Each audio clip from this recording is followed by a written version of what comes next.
والا نہیں ہے، پالنے والا کون ہے؟ اللہ ہے۔ اور اللہ پالنے میں اس دنیا کے کسی نقشے کا محتاج نہیں ہے۔ لا الہ الا اللہ۔ ہاں، اللہ پالنے میں کسی نقشے کا محتاج نہیں۔ جی ہاں۔ تبلیغی بیانات آفیشیل آن یوٹیوب، فیس بک۔ اللہم لک الحمد کما انت اہلہ، فصل علی محمد کما انت اہلہ، وافعل بنا ما انت اہلہ، فإنک انت اہل التقوی واہل المغفرہ۔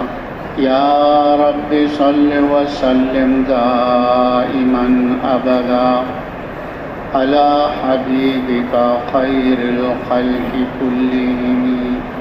اما بعد فاعوذ باللہ من الشیطان الرجیم۔ بسم اللہ الرحمن الرحیم۔ والعصر ان الانسان لفی خسر الا الذین آمنوا وعملوا الصالحات وتواصوا بالحق وتواصوا بالصبر۔ وقال اللہ سبحانہ وتعالی کنتم خیر امۃ اخرجت للناس تأمرون بالمعروف وتنہون عن المنکر وتؤمنون باللہ۔ وقال اللہ سبحانہ وتعالی والذین جاہدوا فینا لنہدینہم سبلنا وإن اللہ لمع المحسنین۔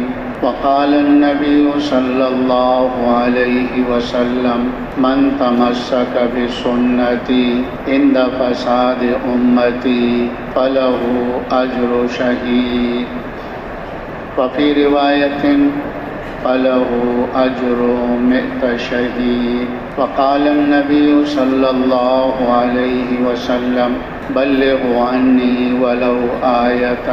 وقال النبی صلی اللہ علیہ وسلم لغدوة فی سبیل اللہ او روحة خیر من الدنیا وما فیہا او کما قال علیہ الصلاة والسلام۔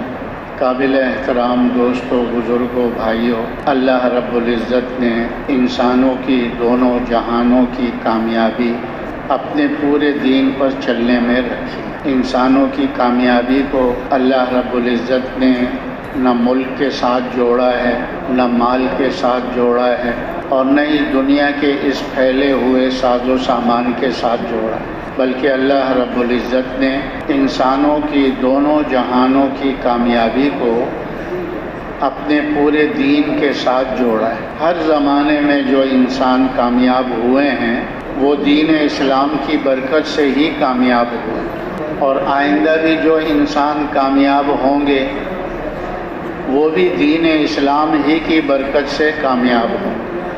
گزشتہ زمانے میں جو انسان بھی ناکام ہو کر گئے ہیں وہ دین کو چھوڑنے کی وجہ سے ناکام ہو کر گئے، اور یہی اللہ کی سنت جاریہ قیامت تک کے لیے کہ آئندہ زمانے میں جو انسان جس حیثیت کا ہوگا اگر اللہ کے دین کو چھوڑ کر اپنی جی چائی اور منچائی پہ چلے گا تو جیسے اللہ رب العزت نے پہلوں کو ناکام کیا ایسی اللہ ان بعد والوں کو بھی ناکام فرما۔ تو کامیابی کا جو راستہ اللہ نے بتایا ہے وہ اللہ کا دین۔ اسی لیے اس امت کے سامنے اللہ رب العزت نے گزشتہ قوموں کے واقعات کو ذکر فرمایا، جن میں ملک والے بھی تھے، مال والے بھی تھے، تجارت والے بھی تھے، زراعت والے بھی تھے، صنعت و حرفت والے بھی تھے، اکثریت والے بھی تھے، طاقت اور قوت والے بھی تھے۔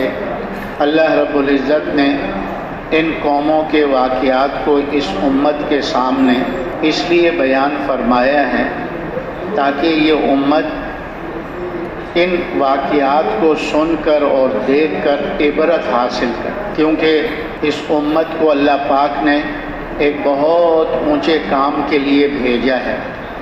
اگر یہ بھی پہلی امتوں کی طرح اپنی صلاحیتوں کو گارے مٹی پر لگا دے گی، ٹھیکروں کے جمع کرنے پہ لگا دے گی، تو صرف یہی نہیں کہ اپنا نقصان کرے گی بلکہ آنے والی نسلوں کا بھی نقصان ہو جائے۔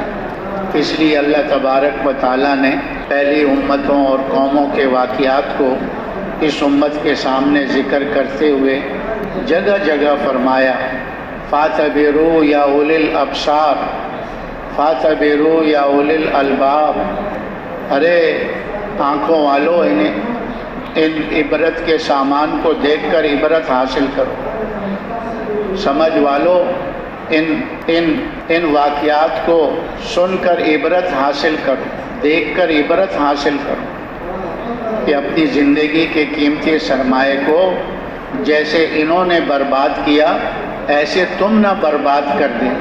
تو اللہ تبارک و تعالیٰ نے بادشاہوں کے واقعات ذکر کیے، جیسے نمرود ہے، جیسے فرعون ہے، وزراء کے واقعات کو اللہ نے ذکر کیا، جیسے حامان ہے، جیسے شداد ہے۔ یہ بڑے بڑے منصبوں پر تھے لیکن دین کو اپنایا نہیں، تو اللہ تبارک و تعالیٰ نے ان کے ان نقشوں میں ان کو ناکام کر کے دکھایا۔ دنیا کی ناکامی تو تھوڑی ہے، مرنے کے بعد بہت بڑا دردناک عذاب کا اللہ نے ان کے لیے فیصلہ فرمایا۔ قارون کے پاس بہت بڑا خزانہ تھا لیکن دین زندگی میں نہیں تھا، اللہ نے مال کے ساتھ ان کو زمین میں دھنسا دیا۔ قوم سبا کے پاس بڑے زراعت کے نقشے تھے اور نہریں تھیں اور ڈیم تھا اور باغات تھے، لیکن نبی کی بات کو نہیں مانا، دین پر نہیں آئے، اللہ نے انہی نقشوں میں ان کو باغات کے اندر ان کو ناکام کر دیا۔ قوم عاد بڑی طاقت والی قوم، اور یہ نعرہ لگاتے تھے کہ ہم سے زیادہ طاقت والا کون ہے؟ اللہ کے نبی نے آ کے بتایا، جس نے تم کو پیدا کیا ہے وہ تم سے زیادہ طاقت والا ہے، لیکن سمجھ میں نہیں آئی۔ اللہ نے ہوا کو مسلط کیا اور اوپر لے جا کر ہوا نے جو زمین پہ پھینکا، سر الگ دھڑ الگ۔ نوح علیہ السلام کی قوم اکثریت کا نعرہ لگانے والی، ہماری پارٹی بڑی ہے۔ نوح علیہ السلام کو کہتے تھے تمہارے ساتھ تو ہمارے گرے پڑے لوگ ہیں، اکثریت تو ہمارے ساتھ ہے، اسباب دنیا کے ہمارے پاس ہیں، ہم کامیاب ہیں۔ تو اللہ تبارک و تعالیٰ نے ان ایمان والوں کو کامیاب فرمایا اور ان بے ایمانوں کو اللہ نے طوفان میں غرق کر دیا، ان کی جڑیں کاٹ دی اللہ پاک۔ تو یہ واقعات اللہ تبارک و تعالیٰ نے قرآن پاک میں اس امت کے سامنے اسی لیے ذکر فرمائے ہیں کہ ملک کامیابی کا ذریعہ نہیں ہے، ملک میں اللہ کے حکموں کو پورا کرنا یہ کامیابی کا ذریعہ ہے۔ مال کامیابی کا ذریعہ نہیں ہے، مال کے اندر اللہ کے حکموں کو پورا کرنا یہ کامیابی کا ذریعہ ہے۔ اکثریت میں کامیابی نہیں ہے، اکثریت میں اللہ کے حکموں کو پورا کرنا یہ کامیابی کا ذریعہ ہے۔ تجارت میں کامیابی نہیں ہے، تجارت میں اللہ کے حکموں کو پورا کرنا یہ کامیابی کا ذریعہ ہے۔ زراعت میں کامیابی نہیں ہے، کامیابی زراعت میں اللہ کے حکموں کو پورا کرنے کے اندر ہے۔ اور طاقت اور قوت میں کامیابی نہیں ہے، اس طاقت اور قوت میں اللہ کے حکم کو پورا کرنا یہ کامیابی کا ذریعہ۔ اگر ان نقشوں میں کامیابی ہوتی تو نمرود کیوں ناکام ہو گیا؟ ساری دنیا کا بادشاہ، اس کو ناکامی سے اس کی دنیا کی بادشاہت نے کیوں نہیں بچایا؟ قارون اتنے بڑے خزانے کے ساتھ کیوں برباد ہو گیا؟ کیوں خسارے میں چلا گیا؟ اگر مال میں کامیابی ہوتی تو قارون کامیاب ہو جاتا، وہ ناکامی سے بچ جاتا۔ قوم سبا باغات اور نقشوں میں ہوتے ہوئے کیوں ناکام ہو گئے؟ ہاں، اگر باغوں اور کھیتیوں میں کامیابی ہوتی تو قوم سبا کیوں ناکام ہو گئے؟ تجارت میں کامیابی ہوتی تو قوم شعیب کیوں ناکام ہو گئی؟ اکثریت میں کامیابی ہوتی قوم نوح کیوں ناکام ہو گئی؟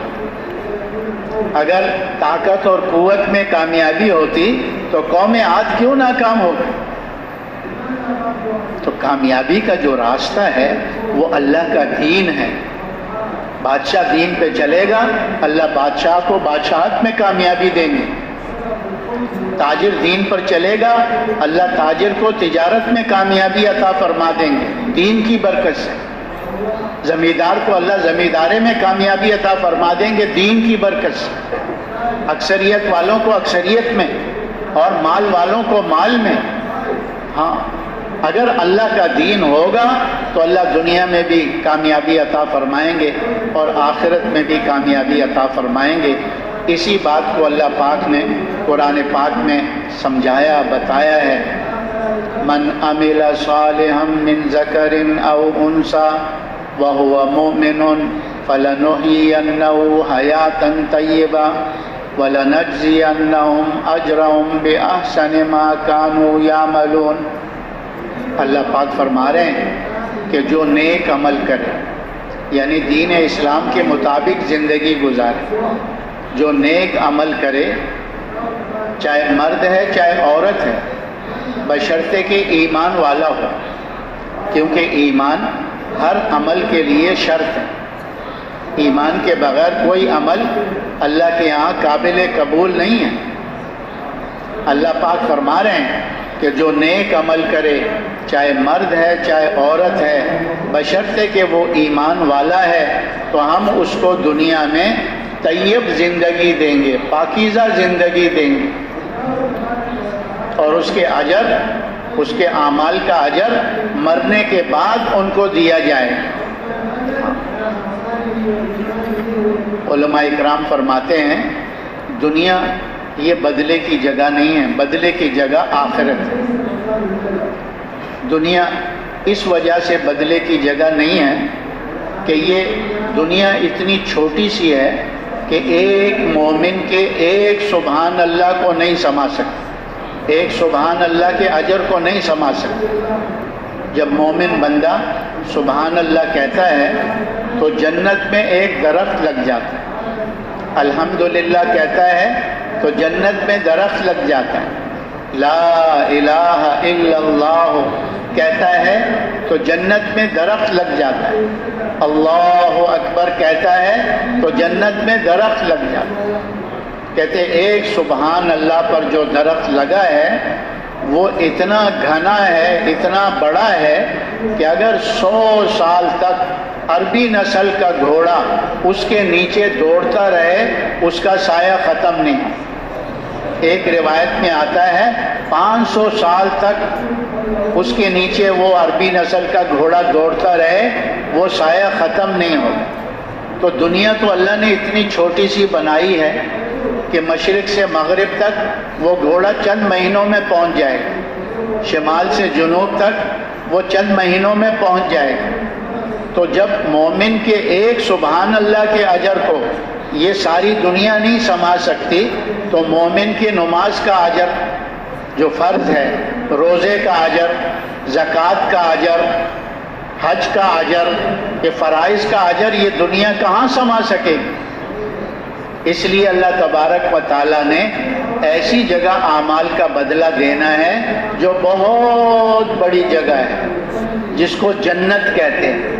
کیا کہتے ہیں بھائی؟ ہاں، ادنا جنتی کے پاس اس دنیا سے 10 گنا بڑی جنت ہو، ادنا جنتی کے پاس۔ تو کتنی بڑی جگہ ہے، اس لیے وہاں پر اللہ اعمال کا اجر دیں گے۔ دوسرا یہ کہ انسان جو دنیا میں آیا ہے یہ ہمیشہ رہنے کے لیے نہیں آیا بلکہ یہاں سے جانے کے لیے آیا۔ تو اگر اللہ پاک اعمال کا بدلہ دنیا میں دے دیتے تو کسی نعمت کی شکل میں ہی ہوتا، جیسے جنت میں یہ جو اعمال ہم کر رہے ہیں یہ نعمتوں کی شکل میں جنتیوں کے ساتھ ہوں گے۔ نماز نعمت کی شکل میں ہوگی، روزہ نعمت کی شکل میں ہوگی، زکوٰۃ نعمت کی شکل میں ہوگی، حج عمرہ نعمت کی شکل میں ہوگا، ماں باپ کی خدمت نعمت کی شکل میں ہوگی، رشتہ داروں کے ساتھ صلہ رحمی نعمت کی شکل میں ہوگی، ہمسایوں کے ساتھ اچھا سلوک کرنا نعمت کی شکل میں ہوگا، اپنے جو ہے غریبوں، مسکینوں، یتیموں کی خیر خبر لینا، یہ اعمال نعمت کی شکل میں جنتی کے ساتھ ہوں گے۔ جی ہاں، تو اگر اعمال کا بدلہ اللہ دنیا میں دیتے تو کسی نعمت کی شکل میں ہی ہوتا، اور دنیا میں آنے کے بعد انسان کا جانا طے ہے، آنے سے پہلے جانا اللہ نے طے کر دیا کہ تم دنیا میں جا رہے ہو، آگے تمہارا سفر ہے، تم دنیا کے لیے نہیں پیدا کیے جا رہے، تمہیں آخرت کے لیے بنایا جا رہا ہے۔ تو جب یہ انسان دنیا سے قبر میں چلا جاتا تو وہ نعمت تو پیچھے رہ جاتی، وہ عمل کا بدلہ تو پیچھے رہ جاتا، کیونکہ انسان کے ساتھ اس دنیا کی کوئی چیز قبر میں نہیں جائے گی۔ کیوں بھائی؟ دنیا کی کوئی چیز اس کے ساتھ قبر میں جائے گی؟ جیسے ماں کے پیٹ سے آیا تھا ایسے ہی قبر کے پیٹ میں جائے گا، تو اعمال کا بدلہ پیچھے رہ جاتا اور یہ قبر میں چلا جاتا۔ اس لیے اللہ تبارک و تعالیٰ نے اس کو ایسی جگہ اعمال کا بدلہ دینا ہے جہاں اس نے ہمیشہ رہنا ہے۔ ہمیشہ انسان نے کہاں رہنا ہے بھائی؟ جنت میں رہنا ہے، اس لیے وہ نعمتیں اس کے ساتھ ہمیشہ جنت کے اندر ہوں۔ تو اللہ تبارک و تعالیٰ ایمان اور اعمال صالحہ یعنی دین کی برکت سے دنیا میں طیب زندگی دیں گے، پاکیزہ زندگی دیں گے۔ علماء اکرام فرماتے ہیں اللہ نے جو طیب زندگی بتائی ہے اس کے اندر جو انسان چاہتا ہے وہ سب اللہ نے بیان کر دیا۔ ہر انسان دنیا میں کیا چاہتا ہے؟ کہ مجھے عزت مل جائے، اور کیا چاہتا ہے؟ مجھے چین مل جائے، مجھے سکون مل جائے، مجھے عافیت والی زندگی مل جائے، مجھے راحت والی زندگی مل جائے۔ کیوں بھائی؟ ہر انسان کی یہ چاہت ہے نا، بولو بولو۔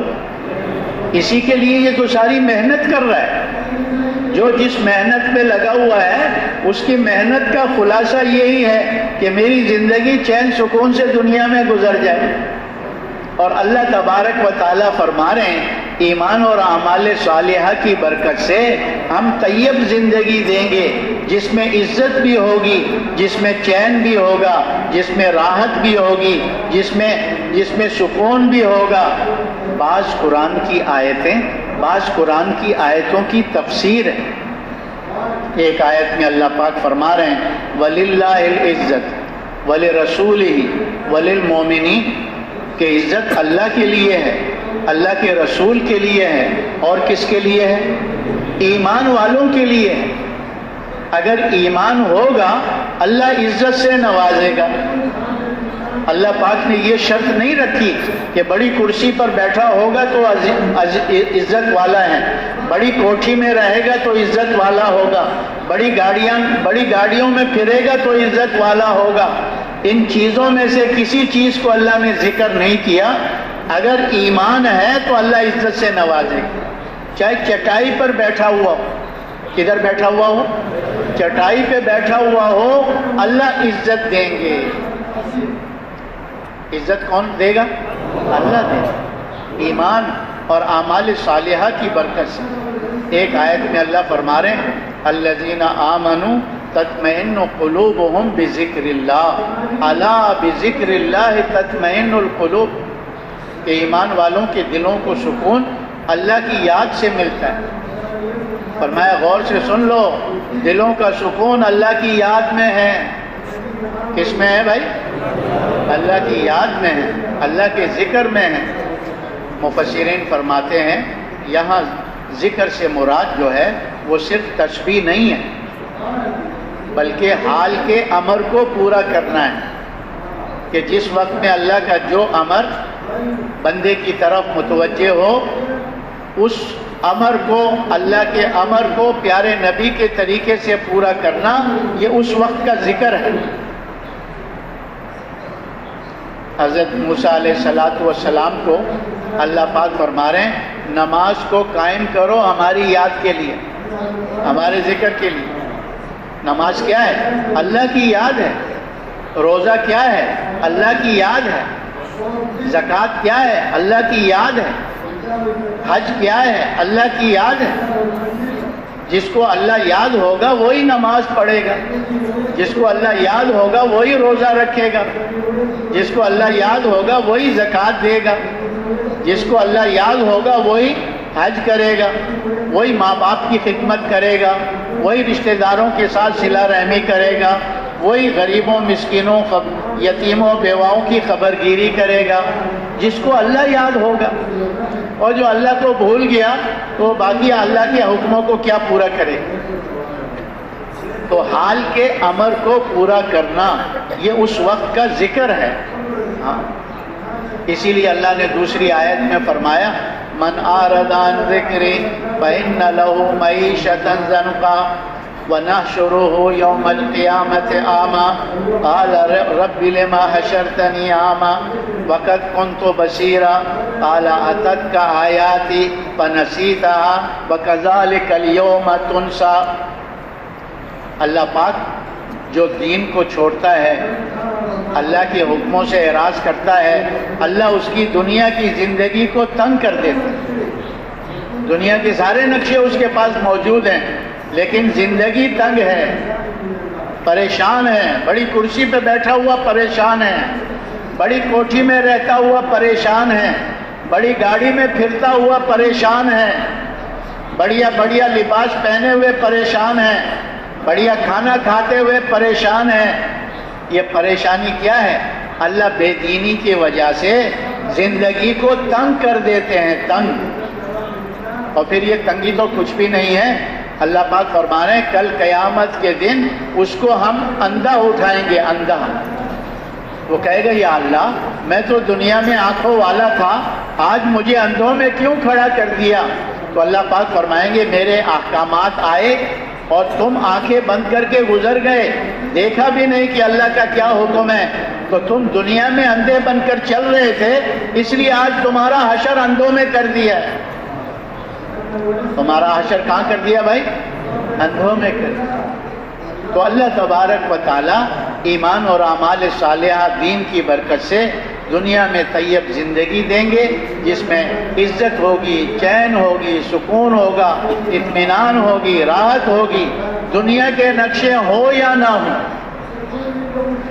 ان دنیا کے نقشوں سے اس کا کوئی تعلق ہی نہیں، کیونکہ خوشی اور غمی انسان کے اندر کی چیز ہے، راحت اور پریشانی انسان کے اندر کیا حال ہے، ہاں عزت اور ذلت انسان کے اندر کے حال ہے، کامیابی اور ناکامی انسان کے اندر ہے، ان کا باہر کی چیزوں سے کوئی تعلق نہیں ہے، ان کا تعلق انسان کے بدن سے نکلنے والے اعمال کے ساتھ ہے۔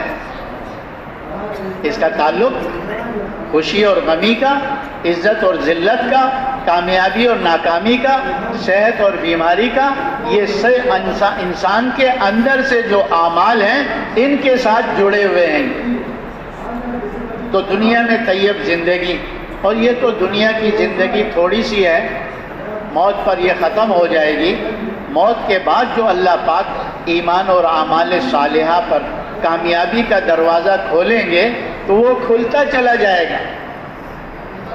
کہتے اللہ تبارک و تعالیٰ اسرائیل علیہ السلام کو 500 فرشتوں کے ساتھ بھیجتے ہیں، وہ جا کر کہ جاؤ میرے اس نیک بندے کی روح کو لے کر آؤ، اس کو میں اب راحت پہنچانا چاہتا ہوں، اس نے میرے دین پر چل کر مجاہدے اور مشقتیں برداشت کر لی ہیں، اب میں اس کو راحت دینا چاہتا ہوں۔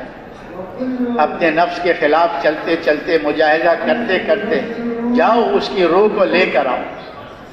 فرماتے ہیں اسرائیل علیہ السلام آتے ہیں اور یہ فرشتے آتے ہیں، جنت کے گلدستے پھولوں کے ان کے ہاتھوں میں ہوتے، اور یہ فرشتے آ کر جنت کی ایک ایک نعمت کا اس انسان کو خوشخبری سناتا ہے کہ اللہ نے تیرے لیے جنت میں یہ نعمت بنائی، وہ کہتا ہے تیرے لیے یہ نعمت بنائی، تیرے لیے یہ نعمت بنائی۔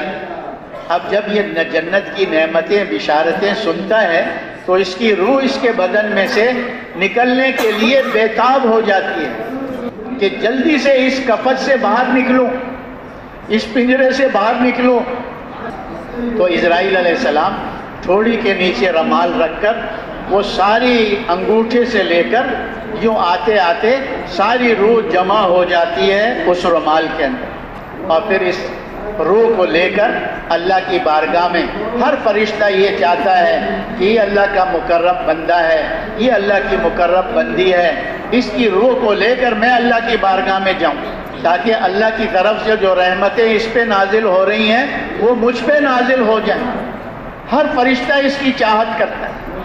کہتے ہیں پہلے آسمان پر لے جاتے ہیں، دروازے پہ دستک دیتے ہیں تو فرشتے پوچھتے ہیں کس کو لائے ہو؟ تو اس کو بتایا جاتا ہے کہ فلاں بن فلاں کو لائیں، تو دروازہ کھل جاتا ہے کہ ہاں یہی دروازہ ہے جس سے اس کے نیک اعمال اللہ کی بارگاہ میں حاضر و پیش ہوتے تھے۔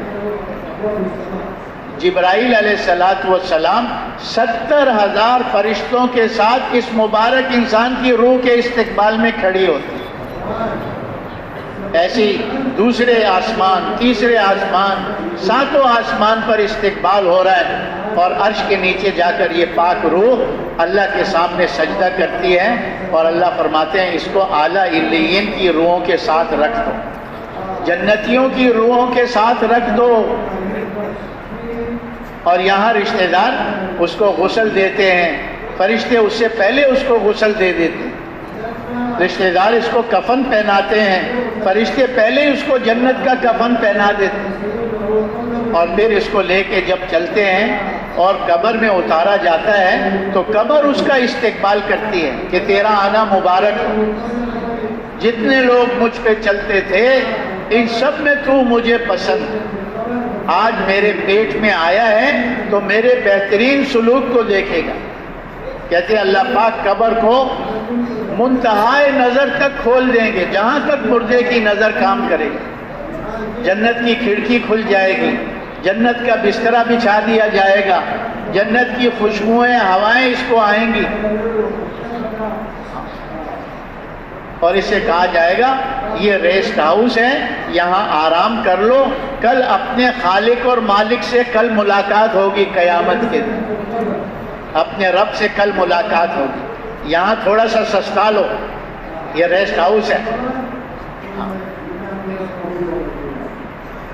کہتے ہیں جب قبر سے اللہ اٹھائیں گے چہرہ 14ویں چاند سے زیادہ چمکدار ہو، اللہ تبارک و تعالی عرش کے نیچے جگہ عطا فرمائیں گے، اللہ کے عرش کے سائے کے سوا کوئی سایہ نہیں ہوگا، اللہ پاک اس کو نور کے منبر پر بٹھائیں گے، مشک اور عنبر کے ٹیلوں پہ سیر کروائیں گے،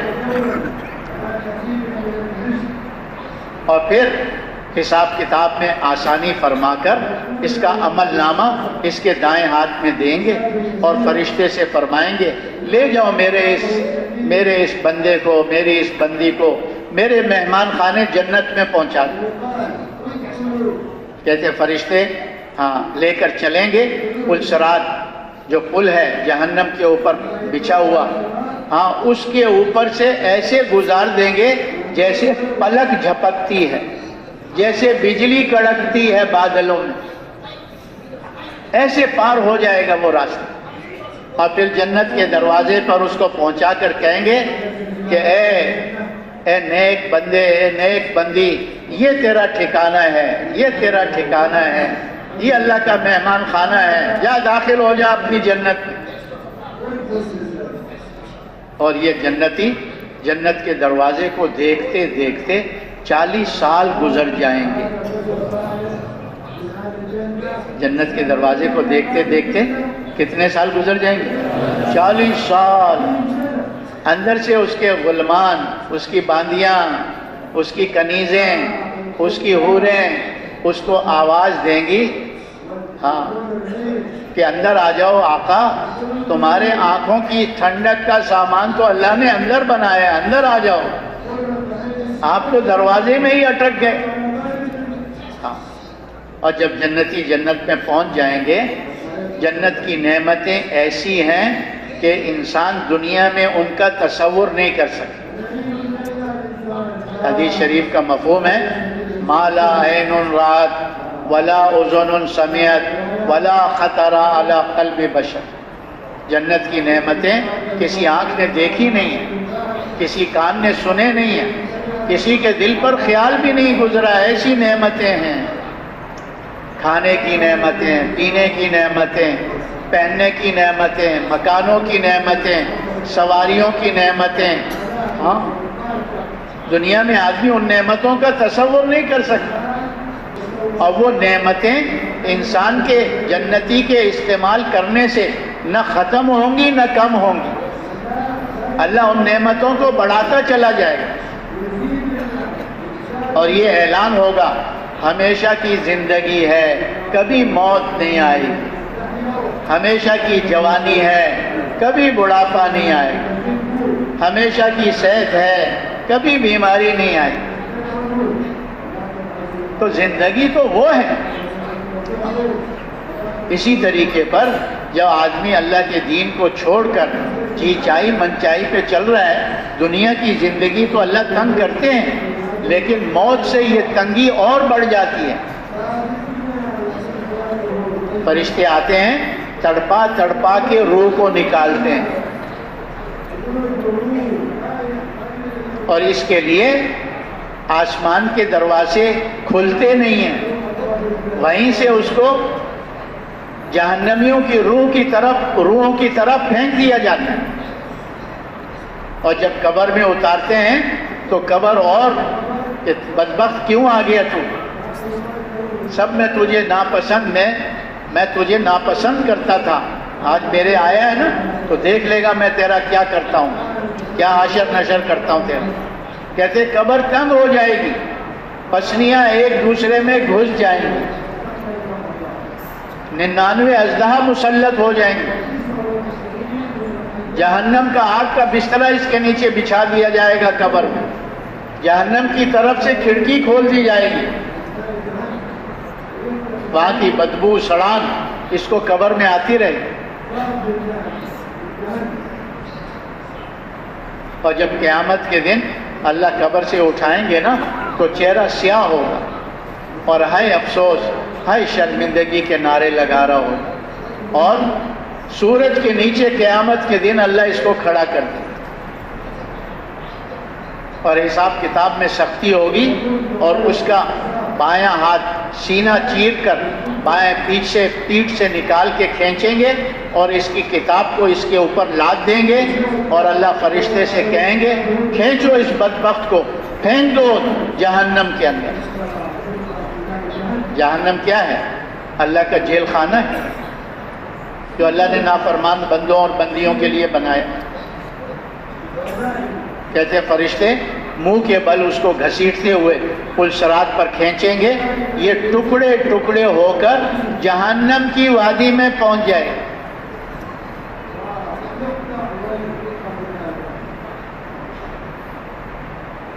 جیسے دنیا میں جنت کی نعمتوں کو آدمی تصور بھی نہیں کر سکتا، ایسی جہنم کی تکلیفوں کا بھی، وہاں کی مصیبتوں اور وہاں کی پریشانیوں کا آدمی دنیا میں تصور کر ہی نہیں سکتا. کہتے ہیں جہنم کی جو آگ ہے نا وہ اس دنیا کی آگ سے 70 گنا تیز ہے، 70 درجے تیز ہے. کہتے ہیں جہنمی کو دنیا کی آگ میں ڈال دیا جائے تو اس جہنمی کو دنیا کی آگ میں نیند آ جائے. بھائی ادھر متوجہ ہو جاؤ، ادھر ادھر کیا دیکھتے ہو.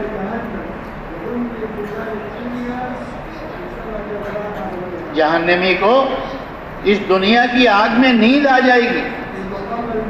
کوئی ایک انگارہ اپنے ہاتھ پہ رکھ سکتا ہے، ایک چنگاری برداشت کر سکتا ہے.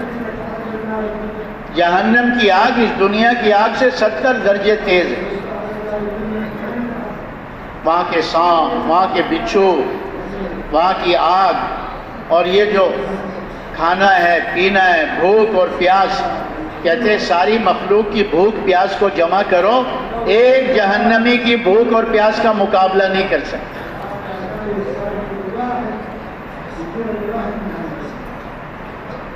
اسی کو اللہ تبارک و تعالیٰ نے قرآن پاک میں فرما دیا وَمَنْ زُحْزِحَ عَنِ النَّارِ وَأُدْخِلَ الْجَنَّةَ فَقَدْ فَازَ، کہ جو قیامت کے دن جہنم سے بچا لیا گیا اور جنت میں داخل کر دیا گیا، بس یہ انسان کامیاب ہو گیا۔ یہ انسان کیا ہو گیا بھائی؟ کامیاب۔ کامیابی کے تو نعرے لگ رہے ہیں نا، یہ تو کل پتہ چلے گا، کل پتہ چلے گا۔ تو کامیابی کا جو راستہ ہے وہ اللہ کا دین ہے۔ دین کے بغیر نہ کسی کو کامیابی ملی ہے اور نہ آئندہ کسی کو ملے گی۔ جس کو بھی کامیابی ملی ہے دین کی برکت سے ملی ہے، اور آئندہ جس کو بھی ملے گی اس کو دین ہی کی برکت سے ملے گی۔ تو اب یہ جو دین ہے یہ انسانوں کی زندگی میں محنت سے آتا ہے۔ کس سے آتا ہے بھائی؟ قرآن کریم میں اللہ پاک کا ارشاد ہے وَالَّذِينَ جَاهَدُوا فِينَا لَنَهْدِيَنَّهُمْ سُبُلَنَا وَإِنَّ اللَّهَ لَمَعَ الْمُحْسِنِينَ، کہ جو ہمارے دین کے لیے کوشش و محنت کرتے ہیں، جد و جہد کرتے ہیں، ہم ان کو ہدایت کے راستوں پہ چلا دیتے ہیں۔ یعنی دین پر چلنے کے لیے ہدایت کے نور کی ضرورت ہے، کیونکہ جس دل میں اللہ پاک ہدایت کا نور ڈالتے ہیں اس سینے کو اسلام پر چلنے کے لیے کھول دیتے ہیں۔ وَيَشْرَحُ صَدْرَهُ لِلْإِسْلَامِ، جس دل میں اللہ ہدایت کا نور ڈالتے ہیں اس سینے اللہ پاک اس کو شرح صدر بھی نصیب فرما دیتے۔ کیا مطلب؟ دین پہ چلنا اللہ پاک اس کے لیے آسان کر دیتے، جیسے پھولوں پہ چلنا، ریشم پہ چلنا، سیدھے راستے پہ چلنا۔ اور جب یہ ہدایت کا نور نہ ہو تو پھر دین پہ چلنا انسان کو بہت مشکل معلوم ہوتا ہے۔ کتنا مشکل سمجھتا ہے؟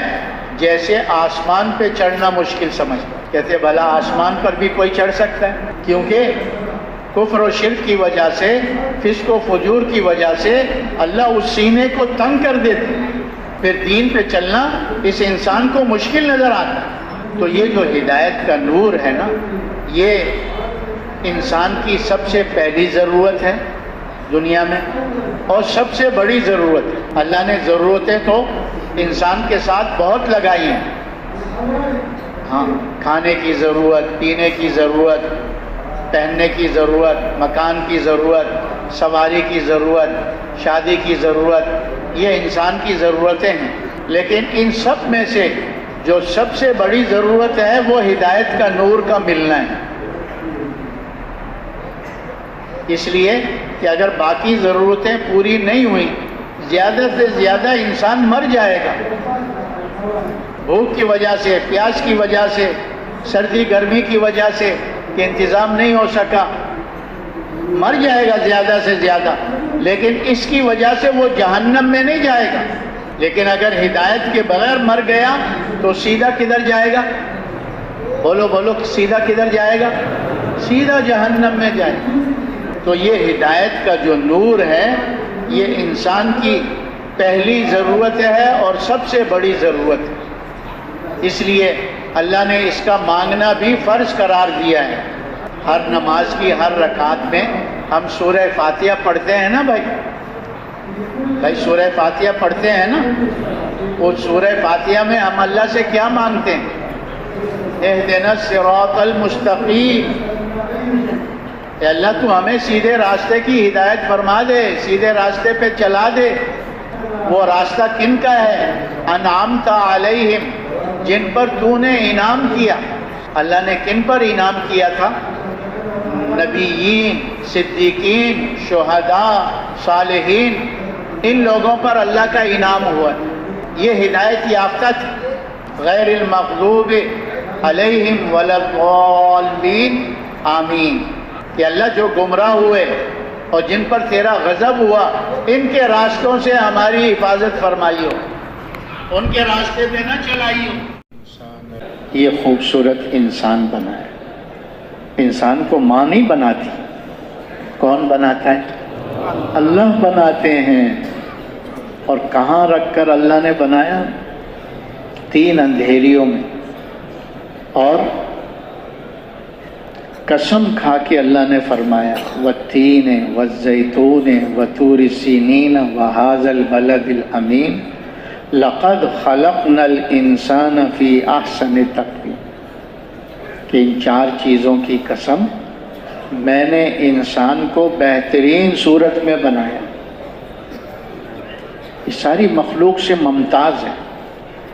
جی ہاں، ساری مخلوق سے ممتاز. اسی لیے اللہ پاک نے فرمایا وَلَقَدْ كَرَّمْنَا بَنِي آدَمَ، کہ ہم نے آدم کی اولاد کو مکرم بنایا، محترم بنایا. جی ہاں، تو اللہ نے ہمیں بغیر مانگے انسانوں میں سے بنایا، ماں کی گود میں پیدا کر دیا.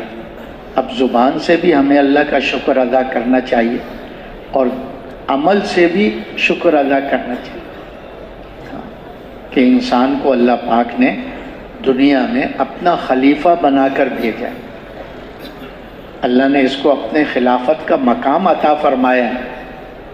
ہاں، اور اللہ چاہتے ہیں کہ یہ انسان ہمارے حکموں کے مطابق زندگی گزارے، ہمارے حکموں کے مطابق. تو انسان تو بہت سے آئے اور آئندہ بھی آئیں گے.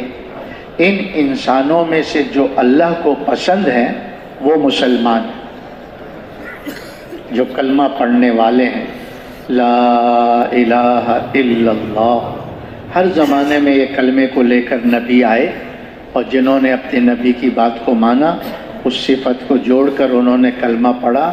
جیسے نوح علیہ السلام پر لا الہ الا اللہ، نوح نبی اللہ، لا الہ الا اللہ، ابراہیم خلیل اللہ، لا الہ الا اللہ، موسیٰ کلیم اللہ، لا الہ الا اللہ، عیسیٰ روح اللہ، لا الہ الا اللہ، محمد الرسول اللہ. یہ کلمہ تو مسلمان، انسانوں میں سے مسلمان اللہ کو پسند ہے. یہ کائنات تو اللہ نے بنائی انسانوں کے لیے، لیکن اس کی بقا کا دار و مدار مسلمان پر ہے. اگر اس کائنات میں ایک کلمہ پڑھنے والا ہوگا، باقی کچھ نہیں کرتا ہے، کوئی کچھ نہیں کر رہا، ایک کلمہ پڑھنے والا ہوگا، یہ سارا نظام اللہ چلاتے رہیں اس ایک کلمے والے کی برکت سے. جب وہ دنیا سے جائے گا، پھر اس کائنات کے نظام کو اللہ پاک لپیٹ دیں گے، ختم کر دیں گے. تو یہ کلمہ جو ہے مسلمان ہونا، کلمہ مسلمان ہونا، سارے انسانوں میں سے ایک مسلمان اللہ کو پسند ہے. اور مسلم کس کو کہتے ہیں؟ جو اللہ کے حکموں کے سامنے اپنی گردن کو جھکا دے، یہ مسلمان. کسی حکم پر، کسی اللہ کے حکم کے سامنے اپنی گردن کو نہ کھینچے، سرکشی نہ کرے. جیسے جب اللہ پاک نے آدم علیہ نبینا علیہ السلام کو پیدا فرمایا، تو فرشتوں کو اللہ نے حکم دیا کہ اس کو سجدہ کرو. تو سارے فرشتے سجدے میں چلے گئے، الا ابلیس، شیطان جو ہے وہ رہ گیا، اس نے سجدہ نہیں کیا. تو اللہ پاک نے پوچھا بھی کہ یہ سب سجدے میں چلے گئے، تم کیسے اکڑ کر کھڑے ہو گئے؟ تو اس نے آگے دلیلیں دینا شروع کر دی کہ میں آدم سے افضل ہوں، اس لیے کہ مجھے آگ سے بنایا ہے اور اسے مٹی سے بنایا ہے. تو آگ کا کام تو اوپر جانا ہے، اوپر اٹھتی آگ، اور مٹی کا کام نیچے جانا ہے زمین کی طرف. اس کی یہ کہنا تھا کہ آپ آدم کو کہتے کہ وہ مجھے سجدہ کرے. تو اللہ کے ایک حکم، اور وہ بھی تعظیم سجدے کے بارے میں تھا، فرضی سجدے کے بارے میں نہیں تھا، لیکن شیطان نے اللہ کے اس حکم سے سرکشی کی، راندہ درگاہ ہو گیا، اللہ کی رحمتوں سے محروم ہو گیا، اللہ نے اپنی رحمت سے نکال دیا، اس کو لعین بنا دیا۔ جی، لیکن جب اللہ کی کسی جو حکم دیا تھا اللہ نے آدم کو، اس میں بھول چوک میں وہ پھل کھا لیا تو جنت سے دنیا میں اتار دیے گئے، اور پھر اللہ کے سامنے روتے رہے روتے رہے روتے رہے، اور یہ دعا مانگتے رہے، ربنا ظلمنا انفسنا وَإِن لَّمْ تَغْفِرْ لَنَا وَتَرْحَمْنَا لَنَكُونَنَّ مِنَ الْخَاسِرِينَ۔ کہتے ہیں اتنا روئے ہیں آدم علیہ السلام، اگر ان کی اولاد کے آنسوؤں کو جمع کر لیا جائے تو آدم کے آنسو بڑھ جائیں گے، لیکن عاجزی کی، انکساری کی کہ اللہ بھول ہو گئی، غلطی ہو گئی، خطا ہو گئی، معاف کر دے، اور اگر تو نے معاف نہیں کیا تو ہم خسارے میں چلے جائیں۔ تو مسلم کون ہے کہ اللہ کے حکم کے سامنے اپنی گردن کو جھکا دے، اس میں کسی چیز، کوئی چیز اس کے معنی نہ بنے، رکاوٹ نہ بنے۔ اللہ تعالیٰ نے ابراہیم علیہ السلام کا واقعہ ذکر فرمایا ہے۔ ابراہیم علیہ السلام جد الانبیاء ہیں، انبیاء علیہ السلام کے دادا۔ اللہ نے ان کی ایک بیٹے اسحاق علیہ السلام سے 70,000 نبی بھیجے، 70,000، اور ایک بیٹے اسماعیل علیہ السلام کی اولاد سے ایک نبی بھیجے، لیکن وہ سارے نبیوں کے امام بن کر آئے، سارے نبیوں کے سردار بن کر آئے۔ اس لیے ابراہیم علیہ السلام کو جد الانبیاء کہا جاتا ہے۔ تو ابراہیم علیہ السلام کو اللہ نے امتحان سے گزارا، پھر فرمایا انی جاعلک للناس اماما، کہ ہم تمہیں لوگوں کا امام بنائیں گے، تمہارے ذمہ امامت ہوگی، تم قدوہ بن کر چلو گے۔ تو اللہ نے سب سے پہلے جو آزمائش لی، جب امر دعوت آیا کہ نمرود کو دعوت دو، قوم کو دعوت دو، تو جب دعوت دینے لگے تو پھر اس کے اوپر حالات آئے، نمرود مخالف ہو گیا، اس کی حکومت مخالف ہو گئی، حتیٰ کہ ابراہیم علیہ السلام کے والدین بھی ان کے مخالف ہو گئے، ان کو جیل میں ڈال دیا۔ جی ہاں، اور امر دعوت کے ملنے پر جب دعوت کا کام شروع کیا اللہ کے حکم سے، لوگوں کو، نمرود اور قوم کو اللہ کی طرف بلانے لگے، تو اس کی وجہ سے یہ وزیر اعظم کے بیٹے تھے، اور اس زمانے میں الیکشن نہیں ہوتے تھے کہ بعد میں الیکشن ہوں گے تو وزیر اعظم بنے گا، کہتے وزیر اعظم کی جگہ اس کے بیٹے کو وزیر اعظم بناتے تھے۔ تو ابراہیم علیہ السلام اپنے باپ کے بعد وزیر اعظم بھی بننے والے تھے، اور نمرود ساری دنیا کا بادشاہ گزرا ہے، ساری دنیا کا بادشاہ گزرا، لیکن ابراہیم علیہ السلام نے اس کو نہیں دیکھا کہ وزارت عظمیٰ سے محروم ہوں گا،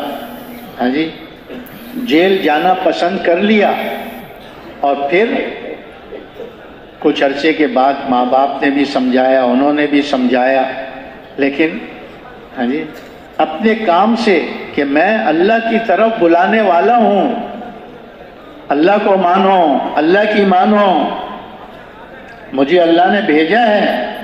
ہاں، نمرود کو کہا تو رب نہیں ہے، رب اللہ ہے جس نے یہ ساری کائنات کا نظام بنایا ہے۔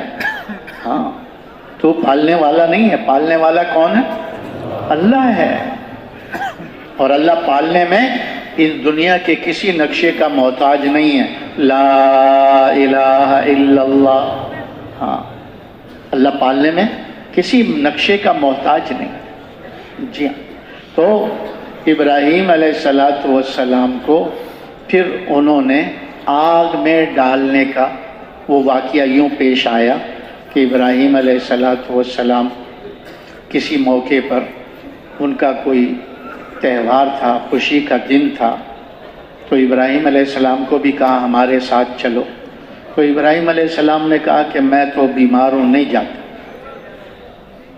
تو قوم اچھے اچھے کھانے پکا کر، ان کا جو بت خانہ تھا، نمرود کو بھی رب مانتے تھے اور بتوں کی بھی پوجا کرتے تھے، بتوں کے بھی سجدے کرتے تھے، بتوں سے بھی مانگتے تھے، اپنے ہاتھ کے بنائے ہوئے بت۔ ہاں، تو اچھے اچھے کھانے وہ دن میں پکا کر وہاں رکھ کر بتوں کے سامنے، اور جا کر کھیل کود میں لگ گئے۔ تو ابراہیم علیہ السلام نے دیکھا کہ سب چلے گئے ہیں، کوئی بھی نہیں ہے، کلاڑا اٹھایا اور سیدھا بت خانے میں آ گئے۔ ان کے سامنے کھانے پڑے ہوئے تھے، تو ابراہیم علیہ السلام نے بتوں سے مخاطب ہو کر کہا ارے کھاتے کیوں نہیں ہو؟ یہ اچھے اچھے کھانے پڑے، کھاؤ نا، کھاؤ کھاؤ۔ وہ کچھ بت کیا جواب دے گا؟ کیوں بھائی بت جواب دے سکتا ہے؟ تو کلاڑی اٹھائی اور کسی بت کی ٹانگ کو کاٹ کے اس کو گرا دیا، کسی کے بازو کو کاٹ کے اس کو گرا دیا، کسی کی گردن کاٹ دی، کسی کے 2 ٹکڑے کر دیے سارے۔ اور بڑے بت جو درمیان میں تھا وہ کلاڑا اٹھا کے اس کے کندھے پہ رکھ دیا، اور خود آ کر پھر وہ جو انہوں نے بیماری کا عذر کیا تھا، نبی کو کیا بیماری ہو سکتی ہے کہ وہ اللہ کی نافرمانی کو دیکھ نہیں سکتا، کہ اللہ کے سوا لوگ کسی کے سامنے سجدہ کریں؟ پیدا اللہ نے کیا، سارے انعامات اللہ نے دیے، اور یہ انسان اللہ کا کھا رہا ہے، اللہ کا پی رہا ہے، اور گن دوسروں کے گا رہا ہے، کتنا ناشکرا ہے۔ تو نبی کو یہ غم ہوتا ہے، یہ بیماری ہوتی ہے، اپنی امت کا غم، امت کی فکر ہوتی ہے۔ تو انہوں نے جھوٹ نہیں بولا کہ میں بیمار ہوں، یہ بیماری تھی کہ میری امت کا کیا بنے گا، یہ لوگ نہیں مان رہے، اس کا کیا بنے گا، یہ غم تھا، یہ درد تھا، یہ کڑن تھی۔ تو واپس آ گئے اپنے گھر میں۔ وہ قوم جو تھی جب شام کے وقت قریب ہوا تو عصر کے وقت وہ آئے، تو پہلے بت خانے میں جا کے بھائی کچھ کھا پی لیں گے، وہ جو تبرک ہو گیا ہے، ہاں خداؤں کے سامنے رکھا ہوا تھا، ان کی توجہیں پڑی ہیں، بابرکت رزق ہو گیا ابھی۔ جب آ کر دیکھا ارے یہ کیا ہو گیا، کوئی وہاں کلٹی ہو کے پڑا ہے، کوئی وہاں کلٹی ہو کے پڑا ہوا ہے، کوئی وہاں پڑا ہوا ہے، کسی کی ٹانگ ٹوٹی ہوئی، کسی کا بازو کٹا ہوا، کسی کے ٹکڑے ہوئے جی۔ اور دیکھا کلاڑا بڑے بت کے کندھے پر ہے، تو شور مچ گیا کہ یہ ہمارے خداؤں کے ساتھ کس نے کیا ہے؟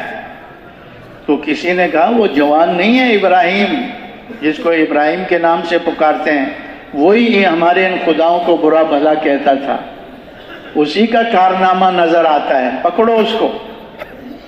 تو ابراہیم علیہ السلام کو آئے، پکڑ کر لے گئے بت خانے میں، تو انہیں کہنے لگے یہ ابراہیم تو نے ہمارے ان بتوں سے یہ معاملہ کیا ہے، ہمارے خداؤں سے؟ ہاں۔ تو ابراہیم علیہ السلام نے فرمایا کہ بھائی تم ان سے پوچھ لو نا ان کو کس نے مارا ہے، یہ تو تمہارے خدا بنے ہوئے ہیں نا، ان سے کہو، ان سے پوچھو۔ تو وہ خاموش ہو گئے کہ ابراہیم تو جانتا ہے یہ بول نہیں سکتے۔ ہاں۔ تو ابراہیم علیہ السلام نے فرمایا ہاں یہ جو بڑا بت درمیان میں رکھا ہے نا، کلاڑا اس کے کندھے پر ہے، تو قاتل تو یہی معلوم ہوتا ہے، کیونکہ کلاڑا اسی سے ہاں جی وہ جو برآمد ہوتا ہے نا کیا آلہ قتل، تو وہ تو اس کے کندھے پہ پڑا ہے۔ ہاں۔ تو یہ کسی بات سے ناراض ہو گیا ہوگا، ان چھوٹوں کو سب کو کلٹی کر دیا اس نے۔ تو ابراہیم علیہ السلام ہاں کہ تم پر تف ہو، ہاں کہ جب یہ اپنا کچھ نہیں کر سکے تو تمہارا کیا کرتے ہوں، یہ اپنے کو نہ بچا سکے یہ تمہارا کیا کریں گے، تمہارا کیا کریں گے؟ نمرود کو خبر دی گئی، انہوں نے کہا بھائی انہوں نے ہمارے خداؤں کے ساتھ ایسا کیا ہے، ان کو عبرت کا انجام بناؤ، ان کے لیے آگ جلاؤ اور اتنی آگ جلاؤ کہ بس یہ گرتے ہی ختم ہو جائیں۔ کہتے ہیں کئی مہینوں تک لکڑیاں جمع کی گئی، کئی مہینوں تک اس میں آگ جلائی گئی، اور وہ آگ کے شعلے آسمان تک پہنچنے لگے، اتنے اونچے اونچے کہ اوپر سے پرندہ بھی نہیں گزر سکتا، اوپر سے پرندہ بھی نہیں گزر سکتا۔ ابراہیم علیہ السلام کو لایا گیا، ہاتھ پیر رسیوں سے بندھے ہوئے ہیں، اب کوئی قریب جا نہیں سکتا، آگ کے پھینکے کیسے؟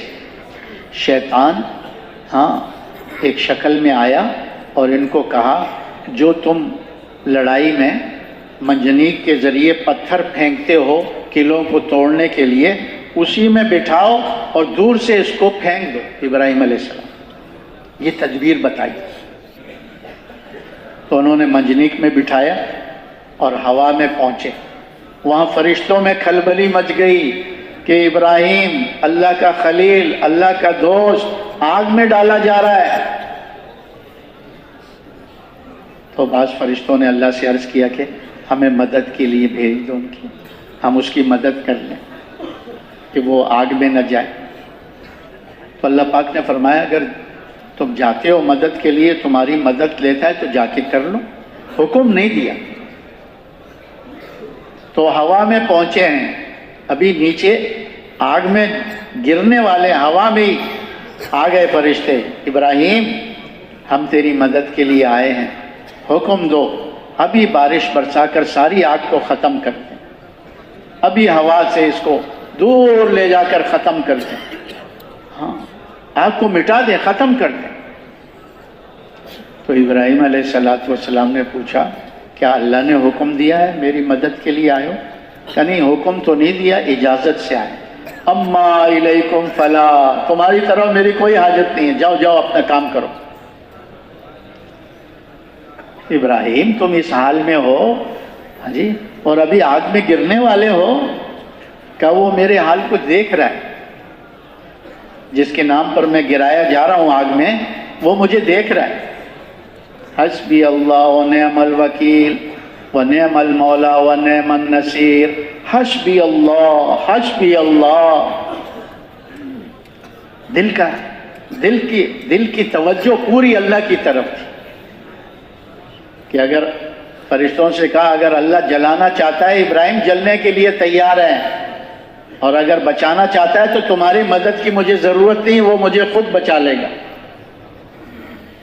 کہتے جب آگ کے اندر پہنچے ہیں، آگ میں پہنچتے ہی اللہ کا حکم آ گیا آگ کو، یا نارو کونی بردم و سلامن علی ابراہیم، اے آگ میرے ابراہیم پر ٹھنڈی ہو جا، اور ٹھنڈی بھی سلامتی والی، اتنی ٹھنڈی نہ ہونا کہ اس کو سردی لگے، سلامتی والی ٹھنڈی۔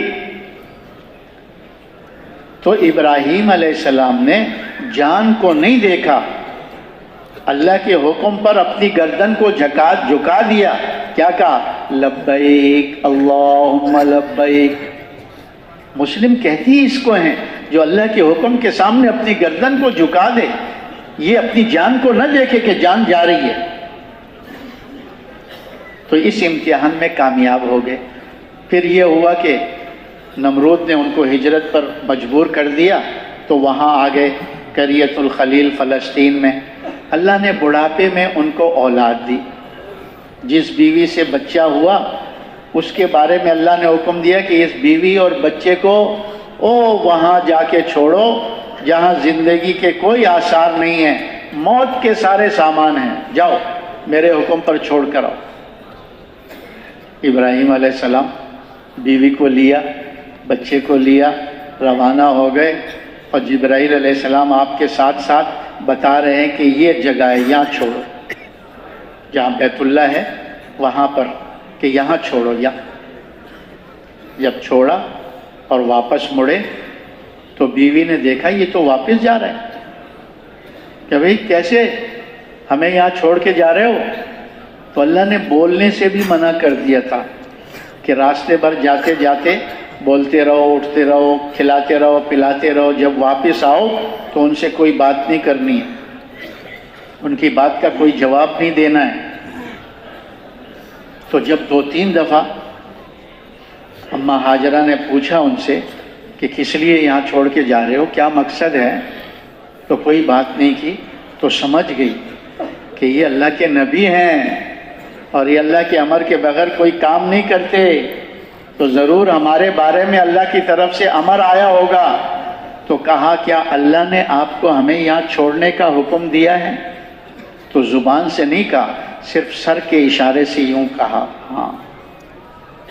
تو وہ بھی ایمان والی، نبی کی صحبت میں رہنے والی اور مسلمان، اس نے بھی اپنی گردن کو اللہ کے حکم کے سامنے جھکا دیا، بچے کو نہیں دیکھا، اپنی ضعف کو نہیں دیکھا کہ اللہ نے حکم دیا ہے اب آپ جا سکتے ہو، وہ ہمیں ضائع نہیں کرے گا، جاؤ اپنا کام کرو۔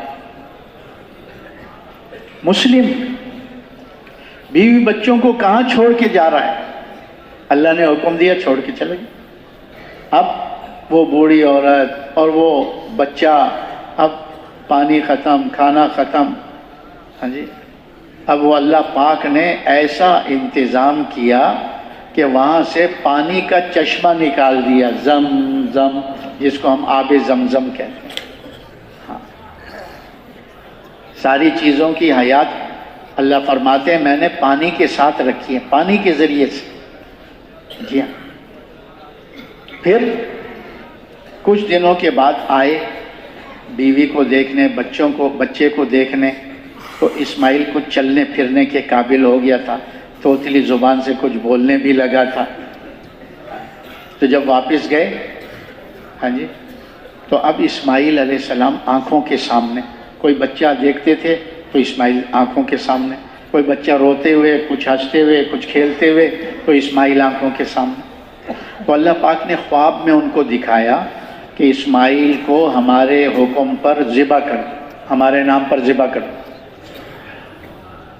ایک رات خواب دیکھا، دوسری رات خواب دیکھا، تیسری رات خواب دیکھا۔ نبی کا خواب جو ہوتا ہے وہ وحی کی ایک قسم ہے۔ چل پڑے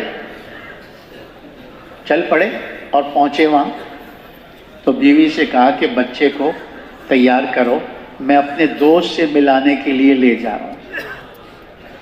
توریہ استعمال کی، دوست سے ملانا۔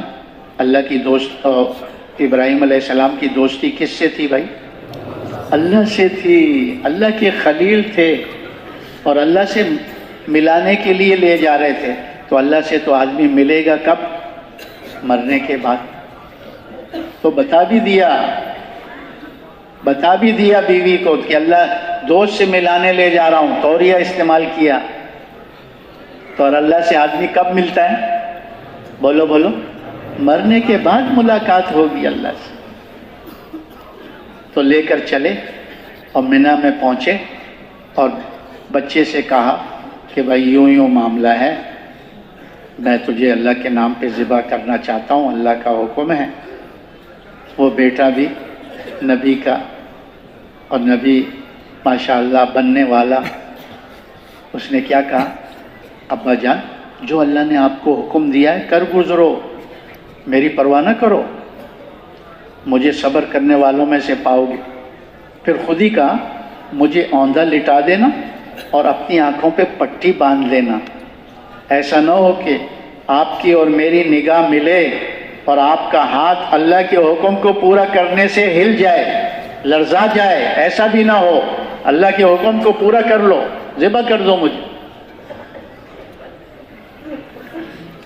وہ شیطان جو تھا نا پیچھے، وہ گیا اماں ہاجرہ کے پاس اور کیا کہا؟ ارے تیرا بچہ کہاں ہے؟ کہتے باپ کے ساتھ گیا۔ کہاں لے گیا؟ کہ دوست سے ملانے لے گیا۔ کہتے نہیں، وہ ذبح کرنے لے گیا، ذبح کرنے ہیں۔ کیا کرنے لے گیا؟ ذبح کر۔ اس نے کہا بڑھاپے میں اللہ نے اولاد دی ہے، کوئی باپ اپنے بچوں کو ذبح کرتا ہے؟ نہیں کرے گا وہ۔ شیطان کہنے لگا کرے گا، یہ کہنے لگی نہیں کرے گا، تو شیطان کو سچ بولنا پڑ گیا کہ وہ کرے گا، کیونکہ اللہ نے اس کو حکم دیا ہے۔ اس پر حاجرہ علیہ السلام نے کہا لا حول ولا قوت الا باللہ، تو شیطان معلوم ہوتا ہے، شیطان، کیونکہ اللہ کے حکم کو پورا کرنے میں رکاوٹ کون بنتا ہے بھائی؟ کون بنتا ہے بھائی؟ شیطان بنتا ہے، تو شیطان ہے۔ یہ ایک اسماعیل کیا، ہزاروں اسماعیل اللہ کے نام پر قربان، باپ قربان کرنے کے لیے تیار، ماں قربان کرنے کے لیے تیار، بیٹا قربانی دینے کے لیے تیار۔ ہاں، جب پوری قوت سے چھری چلائی، چھری کو کیا حکم تھا؟ کیوں بھائی، کوئی مخلوق اپنی طرف سے کوئی نفع نقصان دیتی ہے؟ مخلوق کا نفع نقصان کس کی طرف سے؟ ساری مخلوق اللہ کے قبضے میں ہے۔ جیسے آگ نے ابراہیم علیہ السلام کو نہیں جلایا، کیوں نہیں جلایا؟ کہ اللہ کا امر نہیں تھا۔ اسی طرح چھری کو بھی اللہ کا امر کہ خبردار اسماعیل کا ایک بال نہیں کٹنا چاہیے، کھال تو دور کی بات ہے، بال بھی نہیں کٹنا چاہیے۔ اور نبی میں 40 جوانوں کی طاقت ہوتی ہے، جی ہاں، پوری طاقت سے چلا رہے ہیں۔ تو جب اللہ نے دیکھ لیا کہ ابراہیم نے اپنے خواب کو سچا کر دکھایا، بچے کو میرے نام پر ذبح کرنے کے لیے چھری رکھ دیے، پھیر رہا ہے، تو فرشتہ آیا، اسماعیل علیہ السلام کو نکالا اور ایک مینڈا جنت سے دمبا اس کی چھری کے نیچے کر دیا۔ تو وہ چلا تو رہے تھے، جب چل گیا اور خون کا پھوارا بھی نکلا، تو اب ابراہیم علیہ السلام مطمئن ہو گئے کہ ہاں اسماعیل قربان ہو گیا، اسماعیل ذبح ہو گیا، کیونکہ آنکھوں پہ پٹی بندھی ہوئی تھی۔ تو جب وہ ذبح ہو گیا، چھری رکھی اور پٹی کھولی، دیکھا کہ دمبا ذبح ہو گیا، اسماعیل تو کھڑا مسکرا رہا ہے۔ اسماعیل کیا کر رہے ہیں؟ فرماتے ہیں اصل میں اسماعیل کی جو محبت ان کے دیکھنے کی وجہ سے، بچوں کو دیکھ دیکھ کر اسماعیل یاد آ رہا تھا، اللہ پاک کو یہ بھی پسند نہیں آیا کہ ابراہیم بچوں کو دیکھ کر اسماعیل کو یاد کرے۔ اس محبت پر چھری رکھوائی تھی، اس محبت پر چھری رکھوائی تھی کہ اللہ کی محبت کے علاوہ کسی کی محبت نہ ہو۔ بیوی بچے کو ادھر چھڑوایا، یہ بیوی بچے، جس بیوی سے اولاد ہوتی ہے نا، اس بیوی سے محبت بھی زیادہ ہوتی ہے۔ یہ وطن سے دور کرنا، اس محبت پر چھری رکھوانا کہ اللہ پاک یہ دیکھتے ہیں کہ میرے بندے کے دل میں میری محبت کے علاوہ کسی کی محبت غالب نہ ہو۔ اگر بیوی سے محبت ہے تو میری نسبت سے، بچے سے محبت ہے تو میری نسبت سے، میری نسبت سے کسی سے محبت ہے تو اللہ پاک نے کامیاب کر دیا۔ ہاں جی، اور پھر اللہ نے اس گھرانے کی اس قربانی پر بیت اللہ کی تعمیر کروائی ان سے، ابراہیم علیہ السلام اور اسماعیل علیہ السلام سے۔ بیت اللہ تعمیر ہو گیا، یہ ہدایت کا مرکز۔ اللہ نے ان کی قربانی پر اور فرمایا اب تمہیں امام بنائیں گے، لوگوں کا امام بنائیں گے۔ تو آپ فرمایا آواز لگاؤ کہ لوگ میرے گھر کی طرف آئیں، حج کے لیے، عمرے کے لیے، عبادات کے لیے، طواف کے لیے۔ تو ابراہیم علیہ السلام نے عرض کیا باری تعالیٰ میری آواز تو ان پہاڑوں کے درمیان رہ جائے گی، پوری دنیا میں میری آواز کیسے پہنچے گی؟ تو اللہ پاک نے فرمایا آواز لگانا تمہارا کام ہے، پہنچانا اور اللہ کے لیے پہنچانا کوئی مشکل ہے؟ ابراہیم علیہ السلام نے آواز لگائی، اللہ نے ساری دنیا میں آواز پہنچائی، جنہوں نے سن کر لبیک کہا اللہ نے ان کو سعادت نصیب فرمائی، حتیٰ کہ ابھی ماں کے پیٹوں میں تھے وہاں بھی آواز پہنچائی، حتیٰ کہ ابھی عالم ارواح میں تھے وہاں بھی آواز ابراہیم علیہ السلام کی اللہ نے پہنچا دی۔ وہاں روح میں سے اللہ لبیک اللہم لبیک کی آوازیں آئیں. ہاں کہتے جس نے جتنی دفعہ لبیک کہا اللہ اتنی دفعہ اس کو حرمین اور بیت اللہ کی حج عمرے کی توفیق عطا فرمائیں. ہدایت کا مرکز بنایا اور ان کو امام بنایا، اور انہوں نے ہی یہ دعا مانگی کہ میں پہلا مسلمان ہوں، میری اس آنے والی جو ہے نسل میں سے اسماعیل علیہ السلام کی اولاد میں سے جماعت بنا دے، مسلمانوں کی جماعت بنا دے. اللہ نے اسماعیل علیہ السلام کی اولاد میں حضرت محمد صلی اللہ علیہ وسلم کو پیدا فرمایا، اور حضور صلی اللہ علیہ وسلم فرماتے ہیں میں ملت ابراہیمی پر ہوں. میں کس پر ہوں؟ اللہ نے فرمایا کہ یہ امت ملت ابراہیمی پر ہے. ہاں، اور اللہ نے فرمایا کہ ابراہیم علیہ السلام نے تمہارا نام مسلمین رکھا ہے. ہوا سماکم المسلمین. کس نے ہمارا نام رکھا ہے بھائی؟ بولو بولو. ابراہیم علیہ السلام نے ہمارا نام رکھا ہے مسلمان. مسلم کون ہے؟ جان کی پرواہ نہیں کرتا، وطن کی پرواہ نہیں کرتا، بیوی بچوں کی پرواہ نہیں کرتا، اور اللہ کے حکم کو دیکھ کر چلتا ہے، اللہ کے حکم کو پورا کرتا ہے. کوئی چیز اس کے لیے رکاوٹ نہیں بنتی. تو پھر ابراہیم علیہ السلام نے دعا مانگی، اے اللہ میری امت میں اس امت میں یہاں نبی بھیج اور ایک امت بھیج، تاکہ یہاں پر ایک ماحول اور فضا بن جائے، تیرے گھر کو آباد کرنے والے بن جائیں. ہاں، یہ ابراہیم علیہ السلام کی دعا سے مانگی ہوئی امت ہے. حضور صلی اللہ علیہ وسلم حضرت ابراہیم علیہ السلام کی دعا ہیں. اور پھر حضور صلی اللہ علیہ وسلم نے پتہ نہیں لاکھوں گھرانے اللہ کے دین پر قربان کروائے. ابراہیم علیہ السلام نے تو ایک گھر قربان کرایا، ہاں، اور اللہ نے کتنا ان کو آگے بڑھایا. حضور صلی اللہ علیہ وسلم نے اپنے سارے گھر قربان کیے اور اپنے ماننے والوں کو اس قربانی پہ ڈالا. حجۃ الوداع کے موقع پر 1.25 لاکھ کا مجمع تھا.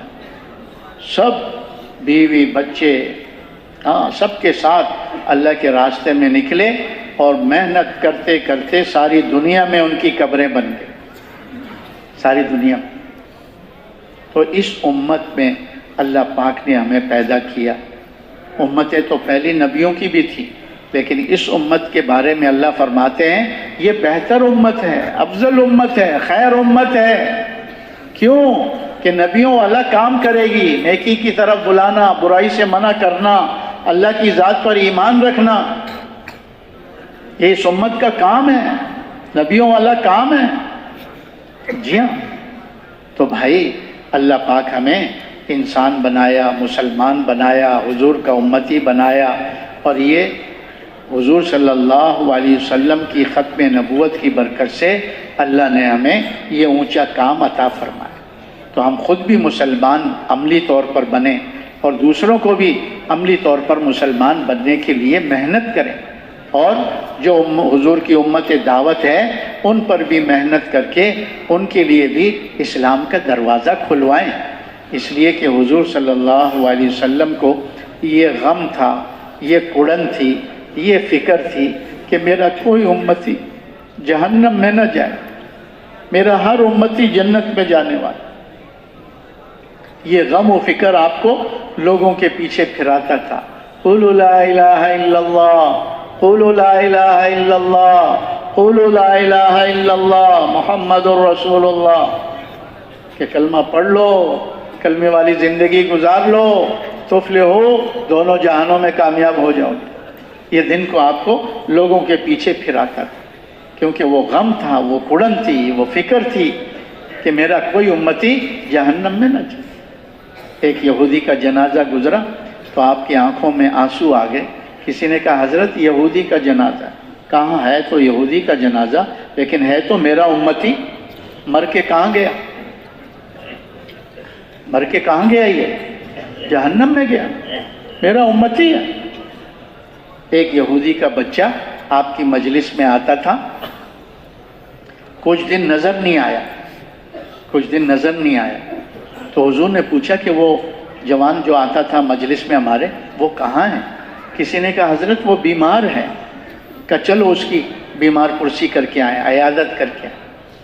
جب اس کے گھر گئے تو دیکھا وہ بیچارہ آخری سانسوں میں تھا۔ حضور نے فوراً دعوت دی، قل لا الہ الا اللہ، ہاں محمد الرسول اللہ، گواہی دو کلمے کی، کلمہ پڑھو۔ وہ اپنے باپ کی طرف دیکھے، پھر حضور نے دعوت دی، پھر اس نے اپنے باپ کی طرف دیکھا، پھر حضور نے دعوت دی، پھر اس نے اپنے باپ کی طرف دیکھا۔ ہاں تو تیسری دفعہ جب اس نے باپ کو دیکھا تو باپ نے کہا ویسے ہی جا رہا ہے، تو کہہ رہا اتبع ابو القاسم۔ ابو القاسم حضور صلی اللہ علیہ وسلم کی کنیت تھی کہ جو یہ کہہ رہے ہیں کر لو۔ اس نے کلمہ پڑھا، اشہد ان لا الہ الا اللہ واشہد ان محمد الرسول اللہ، اس کی روح پرواز کر دی۔ حضور صلی اللہ علیہ وسلم اس کے گھر سے نکل رہے تھے، چہرے پر خوشی کے آثار تھے۔ کسی نے پوچھا حضرت یہ کیسی خوشی ہے؟ فرمایا اللہ نے میری وجہ سے میرے ایک امتی کو جہنم سے بچا لیا، جنت والا بنا لیا۔ میرا ایک امتی جہنم سے بچ گیا، جنت والا بن گیا۔ تو حضور صلی اللہ علیہ وسلم کے بعد اب کوئی نبی اور رسول آنے والا نہیں ہے۔ یہ سارے عالم میں جو انسان آباد ہیں، ہم ان پر رحم کریں، اپنے پر بھی رحم کریں اور سارے انسانوں پر رحم کریں۔ حضور صلی اللہ علیہ وسلم ترغیب دے رہے ہیں، ارحموا من فی الارض یرحمکم من فی السماء، اے زمین والوں پہ تم رحم کرو، آسمان والا تم پہ رحم کرے گا۔ ایک روایت میں آتا ہے جس کا مفہوم ہے اگر تم نے رحم نہیں کیا تو تم پر بھی رحم نہیں کیا جائے گا۔ تو رحم کیا ہے کہ وہ بغیر کلمے کے جا رہے ہیں، لاکھوں لوگ روزانہ بغیر کلمے کے مر رہے ہیں۔ اس کا حساب کون دے گا؟ اس کا جواب کون دے گا؟ مسلمان بغیر نماز کے، بغیر روزے کے، بغیر دین کے قبروں میں جا رہے ہیں، قبروں میں جا رہے ہیں۔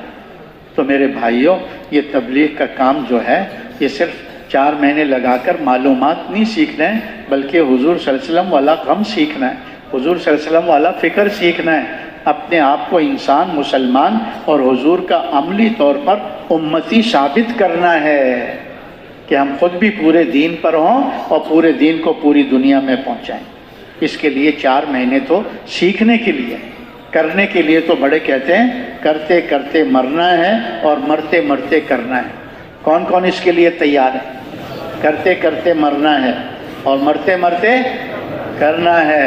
تو اس مجمع میں بہت سے ایسے ساتھی ہیں جو چلے کے بعد واپس جا رہے ہیں، یا 20 دن لگا کے جا رہے ہیں، 10 دن لگا کے جا رہے ہیں، یا 3 دن کے لیے آئے تھے۔ تو بھائی تبلیغ کا پہلا قدم تو 4 مہینے ہے، پھر اللہ دوسرا قدم اٹھانے کی توفیق دیں گے کہ ہم ملکوں میں جائیں گے، عالمی نبی کے عالمی امتی ہیں، تو 4 مہینے لگائیں گے، مقام پر 2 سال کام کریں گے، پھر ہمیں اللہ ملکوں میں بھی لے جائے گا، اندرون سال کے لیے بھی قبول کرے گا۔ تو اس مجمع میں سے دیکھو، نکلنے کے زمانے میں وقت بڑھانا آسان ہے، واپس جاؤ گے پھر آؤ گے، پھر 0 سے شروع کرنا پڑے گا۔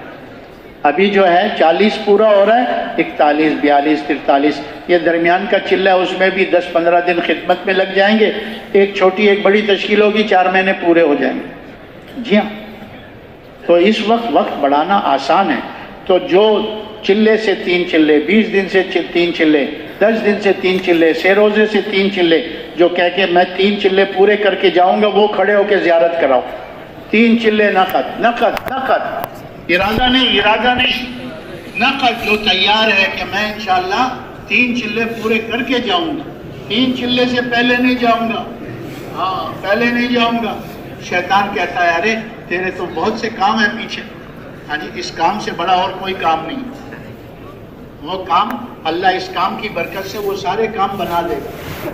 ہاں اس کام میں لگے، اللہ کے نام میں، اللہ کے کلام میں، اللہ کے کام میں لگے، اللہ ہمارے دنیا آخرت کے سارے کام بنا دے گا۔ کھڑے ہو جاؤ ماشاءاللہ، کوئی بھی ایسا ساتھی بیٹھا ہوا نہ رہے کوئی بھی ایسا ساتھی بیٹھا ہوا نہ رہے کہ جس نے ابھی تک 3 چلے پورے کرنے کی نیت نہیں کی.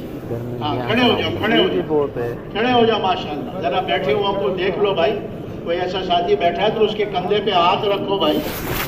کہ ابھی بڑھانا آسان ہے, وقت لگا لو, انشاءاللہ اللہ مدد کرے گا. ہاں شیطان ہمیں ڈراتا ہے, شیطان کی باتوں میں نہ آئے. ہمارے بڑے کہتے ہیں اٹھ باندھ کمر کیا ڈرتا ہے, پھر دیکھ خدا کیا کرتا ہے. تیاری سے جو آدمی نکلتا ہے نا, اس کا یقین اتنا جلدی نہیں بنتا.